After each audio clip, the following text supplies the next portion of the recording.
Welcome to episode 3, season 2 of the Soulful Menopause podcast. Now, do you ever wonder why on earth your New Year's resolutions are just so blooming hard to achieve? Or why you just can't seem to succeed at a certain thing in life, no matter how hard you try? Today's episode is all about that and what you can do to change it. Basically, how you can get unstuck once and for all. Welcome to the Soulful Menopause podcast. Discover how to transform the chaos of menopause into vibrant health and a soulful life you'll love. I'm Sally Love, natural nutritionist, hypnotherapist, and soul wisdom coach. I want you to experience a soulful menopause that will guide you into the best years of your life. Hey there, lovely lady. Okay, so I want this to be a quick episode. It's intending to be so, but we shall see. Sometimes I can go off on a tangent and end up talking about all sorts of things if I'm left to my own devices, which I am today. So we shall see what happens, won't we? I am intending to do some podcast episodes that are going to be shorter, like little quick chats or little ideas or things that I want to share with you, mixed in with some longer ones and also some interviews as well. So there's a lot that I'm planning for this year. If you, by the way, have anything that you would like me to discuss, any questions you have around soulful menopause, what that means, if you want to share your story or anything that's going on with you, anything that you're struggling with and you want some support on, please do get in touch with me. Okay, so today I wanted to just really bring some of my thoughts to New Year's resolutions and stepping into your sage woman. Now, when we enter a new year, we usually do tend to create New Year's resolutions, or what we're doing is having an idea of really what we want to happen for the coming year. You know, we have in mind how we want to show up, how we want to be different, what we want different in our lives, how we want to be living a better life in some way. And so what we tend to do when we're doing that is we're projecting ourselves forward into a vision of a better self. You know, somewhere where maybe we're fitter or more toned or more happy with our body, or maybe we're earning more money. Perhaps we are dreaming of changing our career or creating better relationships. I mean, absolutely anything. You know, what is it that you're really wanting from this year ahead now? And when you're doing that, you are projecting yourself forward into that vision of a better self. And this projection of your better self is, well, to some degree at least, what would be your sage woman. If you're not aware of the Soulful Menopause journey, I'm going to direct you to listen to my podcast episode 1 of season 2, where I take you through the stages of the Soulful Menopause journey, which is the Sacred Gateway, Tending the Cauldron, and the Sage Woman's Destiny. So you can listen to it on my podcast, episode 1 of season 2, or for a even quicker way of finding out about it, you can head to my website, soulfulmenopause.com, and there's a brief explanation on there with some beautiful images on my About page. So just take a look at that. But what I'll do now, in case you haven't really, or you don't really fully understand what the Soulful Menopause journey is about, I want to just briefly explain who the sage woman archetype is. Now, in a nutshell, when you enter perimenopause and you step into the first phase of your soulful menopause journey, you're entering the sacred gateway. And this is when your hero's journey begins. you end up moving through a metamorphosis. You navigate your way through chaos, through confusion and doubts, and you're clearing away old beliefs and old ways of doing things. You're letting go of old ways of thinking about yourself, the old ways of thinking about other people, and old ways of thinking about the world and what it means to you and how we operate in the world. And you also go through a process of understanding your childhood patterns and then healing them, because those childhood patterns have been silently influencing your whole life. These old childhood patterns that are sitting with you right now are creating your present and your future. So your hero's journey begins at the sacred gateway, moves through tending the cauldron, moves into the sage woman's destiny. On this journey where you are redefining who you are doing a huge amount of healing and letting go, understanding, really finding out who you are, what you want in life now, and how you're going to approach a new chapter of your life. And so once you've been through all of these stages, you then become your sage woman. You enter the sage woman's destiny. When you enter the sage woman's destiny, you've been through a tremendous amount already. You've processed a lot, you've broken free of restrictions, you've redefined yourself, and you've done a huge amount of hard work, and now you're renewed. So when you make a New Year's resolution, or at least, as I say, you have in mind a certain way of what you want to achieve from this next year, you're visualizing yourself in the future being perhaps a slightly more evolved version of who you are now. You're creating your sage woman when you're doing that. And the trouble is with New Year's resolutions, you're trying to create this sage woman and be this sage woman without going through the stages of metamorphosis. So without going on the hero's journey. You're expecting yourself to leap from stepping stone number 1 to stepping stone 100 in one go. You're wanting to miss out all of those middle bits and just go immediately from stepping stone 1 to 100. And even though these middle bits can be uncomfortable, they can be challenging, or these middle bits can even turn your whole world upside down. You can go through a tremendous amount of chaos as you enter the soulful menopause journey. Even though you're going through all of these uncomfortable challenges, this journey contains what I call your jewels of wisdom. And your jewels of wisdom is your soul's growth. You've gone through some experiences that were essential for you to go through.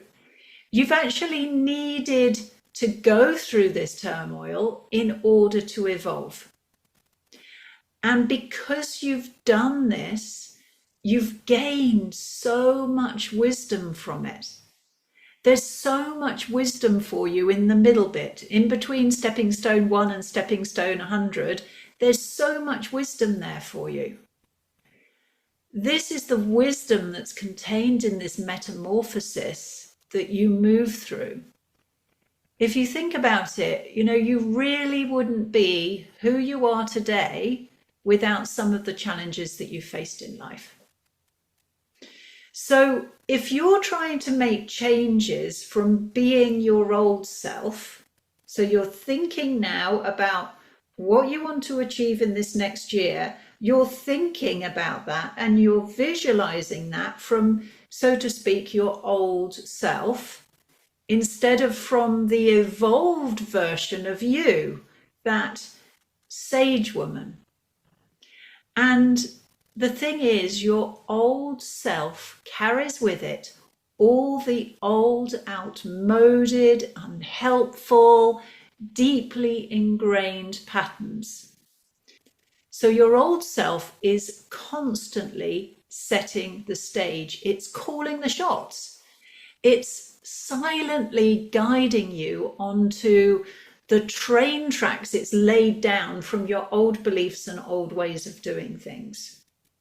This is why you can begin a new year with so much motivation. You can have oodles and oodles of motivation, be really powered up and thinking, I'm going to achieve this, nothing's going to stand in my way.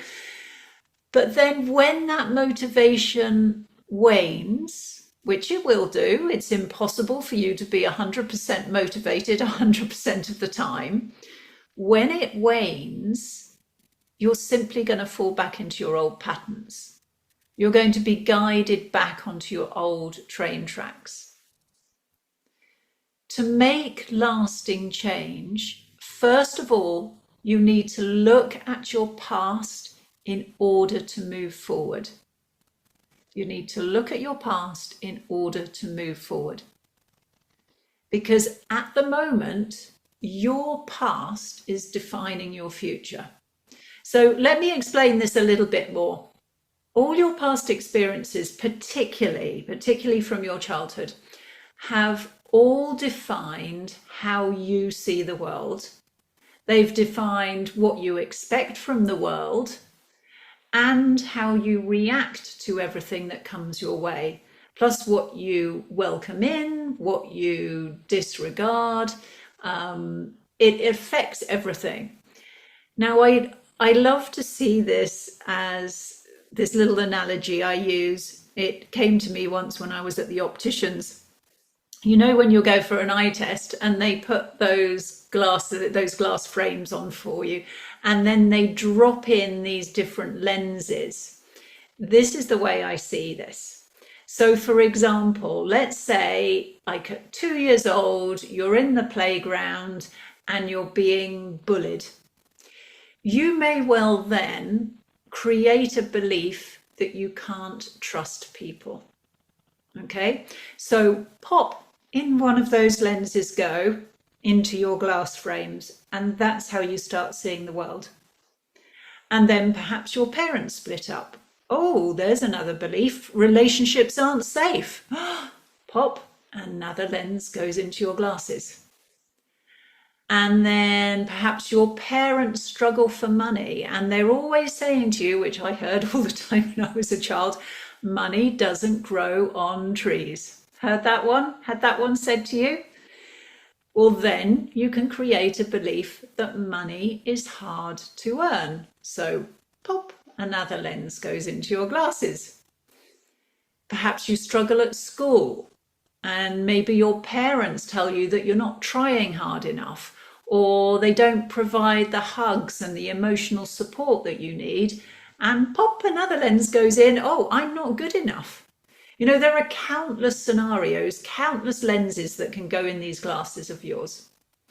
So all of these situations are now influencing how you see the world from that point on. They're in your glass frames. That's what you're looking through. That's how you see the world, whether it's true or not. Most of the time, it's not true, but you've made those beliefs. Those are now embedded in your subconscious, and that is the way that you see life. These beliefs stick with you for the rest of your life. And because these beliefs reside in your subconscious, you're completely unaware of their presence and their influence in your life.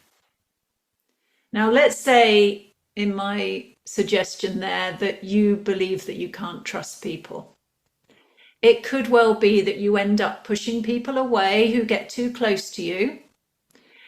Maybe you don't even realize you do this at all. Perhaps you probably won't even realize that you actually do this at all. It's very likely that you won't realize it because it's in your subconscious. So you end up pushing people away who get too close. And then you find that friends or a romantic partner has suggested it to you, and you're thinking, no, I don't, no, I don't. And yet you are, because it's residing in your subconscious.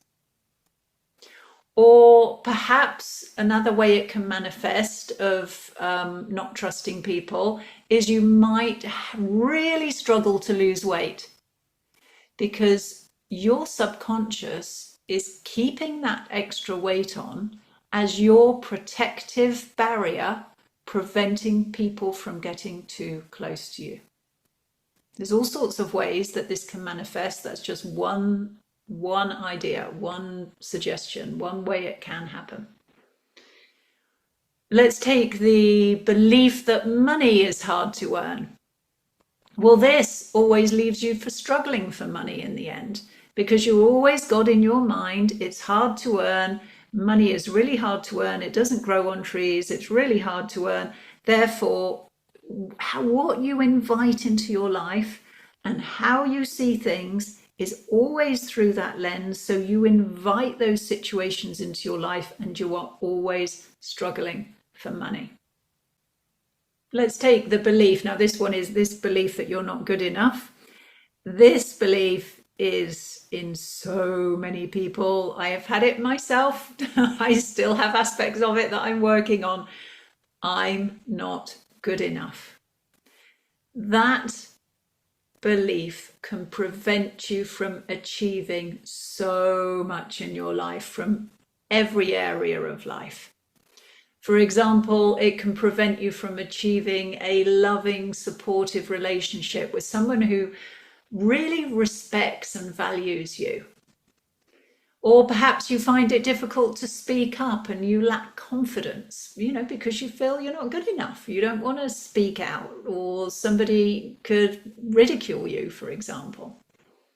Or maybe you struggle to find a fulfilling career, or it actually prevents you from training in something or doing something that you really want to do, but you keep coming up with excuses as to why you can't do it. As I've said, these are just a couple of examples, and they can manifest in like a gazillion different ways. The thing is, they're all silently influencing what you're welcoming into your life. They are influencing what you're rejecting. And you could actually be rejecting some really amazing things. So when you create your New Year's resolution, or you at least have that, idea of what you want your year to look like, your subconscious is looking at these dreams of yours through all those lenses, and it's having a final say on whether those dreams come true or not. This is why sometimes you could maybe put your mind to something you want to achieve and you achieve it really easily. And then other times in a certain area of your life, no matter what you do, it just doesn't shift. You just can't achieve it. And you try and you try and you try, and you just keep being pulled back and back and back into your old patterns. This is why that happens, because that is showing you that you have a subconscious block within that somewhere.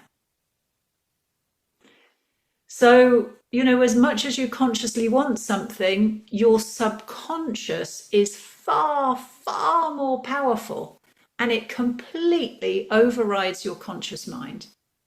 So your conscious mind is saying, I want to achieve this fulfilling career this year, or I want to earn more money this year, or I want to have that fulfilling relationship this year that I've been really wanting for so long. Why can't I get it? And your conscious mind is having that thought, that dream of what it wants. But if there's a subconscious block in that, your subconscious will win every single time. This is because your subconscious has around 95% control over your life. Get that? Your subconscious has around 95% control over your life. So that only leaves about 5% power to your conscious mind. This is why we keep falling off our New Year's resolutions all the time. And then we beat ourselves up over it and create more unhelpful beliefs. I'm not good enough. Why can't I do this? No matter how hard I try, it just doesn't happen. I'm useless. I can't apply myself. I'm not intelligent enough. Oh, golly gosh, all of those negative things we tell ourselves, we're just piling it on and on and on. And we're reinforcing these old unhelpful beliefs, which, by the way, aren't true. You are good enough. It just isn't true. And so your conscious dreams only have 5% power in your life.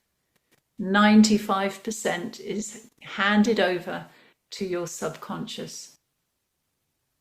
So if your dreams for this year have any connection with any subconscious beliefs, your subconscious beliefs are going to win every single time.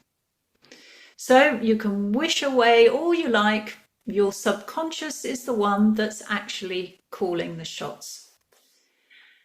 Now, please don't lose heart right now, because this is where hypnotherapy steps in. Now, I'm an RTT hypnotherapist. RTT stands for Rapid Transformational Therapy, and it's a very powerful form of hypnotherapy that's slightly different from traditional hypnotherapy. And there is an explanation on my website of this, but basically what we do with RTT hypnotherapy that's different is we go right back through your childhood. You will go to significant scenes in your childhood where you set up specific belief patterns. So before you have a session with me, we have a chat and we find out the areas of your life that you're feeling stuck in, and then we choose a particular area that you want to focus on, and we find out why you are having those blocks, why you can't achieve certain things, we just look right down into it. And so we go to key moments in your past when those old belief patterns were set up, and we explore them fully. You go through a whole healing process. So if you weren't hugged and loved enough as a child, for example, we go back to that child you, and we understand why that didn't happen. We may well have a chat with people, let's say your parents at that time, and you get the opportunity to say everything you wanted to say, like, it's not fair, why didn't you love me enough, what did I do wrong? And we work through all of that together. We will probably go through techniques, for example, if you felt not good enough, where you hug and you love your inner child, your young you when you were that age, and you tell that child that you were how loved she is, how valuable she is. It's such an amazing, powerful experience. It really is. And there are many different techniques. It depends what comes up in your session. But we go through all of that. You reach a whole understanding, you heal it all, and then we break those old belief patterns. We actually break them all. And you say to yourself, this isn't true. This isn't me anymore because. And so we go through this deep healing process in different ways. And then you receive a hypnotherapy recording which reprograms all of those old beliefs into your new positive ones. So then you start setting up new connections in your brain that is removing those lenses, like I was speaking about, removing those lenses from those glasses and inserting new, more positive ones, which just opens up your life. So that's just like a brief introduction to RTT hypnotherapy. And as you can see, what it's doing is it's providing you with the opportunity to clear away any sabotaging beliefs so that you're completely freed up to achieve your goals. You have the opportunity to step into the real you, free of all of that baggage from your past. Now, there's a lot more to explain around this. So what I've done is I've created a 2-hour online workshop. It's a live online workshop called Step Into Your Sage Woman, Thriving as Your Best Self in 2025. It's on Tuesday, the 28th of January from 7 until 9 p.m. UK time. In this workshop, you're going to get to create a powerful focus for what you want to manifest this year. And then we're going to do a guided visualization to uncover your soul's wisdom and enable you to start creating your Sage Woman. And then all together, we're going to do a group hypnotherapy session so that you can begin letting go of those old subconscious patterns and rewiring your subconscious to a more healthier and fulfilling life in line with your dreams. Now, I'm going to leave a link in the show notes, or you can actually head to my website and look under the menu tab, Work With Me, and you'll see it's the first thing on the page there. That's where you can find out more information and register. I would absolutely love to see you there. It's on Tuesday, the 28th of January, 2025, 2-hour online workshop. Do get in touch with me if you've got any questions around it. And I'm wishing you so much love and success in achieving and stepping into your Sage Woman for this year. Oodles of love to you. Speak to you soon. Bye for now. To find out more about how you can live a soulful menopause, please visit soulfulmenopause.com. I'm really looking forward to being with you again soon. Bye for now.